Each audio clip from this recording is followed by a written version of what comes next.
Jadi watak tadi itu tergambar pada hasil tes tipinnya anak kita. Nah, secara kecenderungannya konsep Stephen sudah mempolakan. Jadi jangan ada pertanyaan gini, Pak, kan anak itu jumlahnya miliaran, kenapa cuma ada 5? Pertanyaannya saya balik lagi, jumlah manusia ada miliaran, kenapa ukuran baju ada 5? X, L, M, S ya kan? Double XL. Nah, kenapa ada 5? Karena ada pola besarnya. Nah, pola besarnya itulah yang kita pelajari. Bisa jadi dari pola besar ini ada yang 100% pas ke anak ibu, bisa jadi 80%. Tapi pengalaman kami itu di atas 80%. Ya, yang positifnya. Tapi kalau terjadi yang penglihatan kita yang negatif, itu hanya sudut pandang. Contoh, anak sensing, kalau kita nggak pakai konsep Stephen, itu kalau terlalu lasa akan muncul labeling hiperaktif. Justru kalau kami di Stephen, alhamdulillah anaknya aktif. Justru kalau nggak aktif, masalah dari situ. Kenapa dia nggak aktif? Karena fitrahnya dia aktif, fitrahnya dia lasa.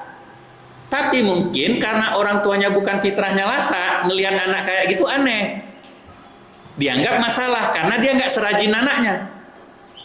Karena dia malas nemenin anaknya lari-lari main-main di situ, maka muncullah paradigma, anakku tuh kok lasa kali ya, nggak sama kayak aku dulu. Begitu dites Stephen, ternyata orang tuanya thinking, yang malas gerak seperti besi. Begitu dites orang tuanya yang thinking, juga yang malas gerak. Nah, itu yang bikin muncullah label anaknya lasa. Ya.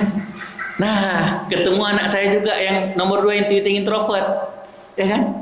Apa dia bilang sama bundanya semalam? Bun, sekali-sekali bolehlah kita refreshing, main-main kemana gitu, apa kan. Tapi kalau kita udah refreshing di rumah aja, gak usah keluar-keluar, kita di hotel aja. Kata istri saya, sampang kali kayak bapakmu katanya. Saya kalau diajak healing sama istri saya ke luar kota atau kemanapun, boleh healing, tapi saya boleh nggak di hotel aja? Ya manalah healing di hotel aja kata dia. Karena dia sensing. Bagi orang sensing, healing itu bergerak dari satu tempat ke tempat yang lain. Bagi orang intuiting, healing itu istirahat, tidur. Nggak ketemu kan? Itu yang bikin kami berantem. Dia kepengennya jalan-jalan ke mall, saya kepengennya di rumah tidur. Akhirnya muncul labeling, ini suami apa? Kok nggak perhatian sama istrinya? Nggak mengerti kemauan istri yang pengennya ke mall. Kamu yang nggak ngerti saya bilang. Saya maunya tidur, pulang dari mall saya capek. Akhirnya saya marah-marahin kamu. Akhirnya healingnya nggak berhasil kan? Itulah yang terjadi sebelum tahu Stephen.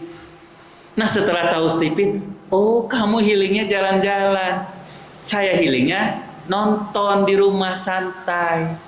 Ya udah deh, kita healingnya gimana kalau pas ada film bagus saja. Jadi jalan-jalan dulu di mall, makan, baru kita nonton bioskop. Habis itu kan pulang. Jadi setelah capek saya jalan-jalan di mall, healingnya tadi dengan nonton, saya seger ketika nonton. Dia ketika nonton tidur. Saya bilang rugi banget bayar 50.000 tidur, saya bilang. Tapi nggak ada masalah, yang penting akur jadinya. Itulah tujuannya tes Stephen. Karena berbeda cara berpikirnya. Nah, itu manfaatnya untuk pasangan. Jadi habis ini tes Stephen ya.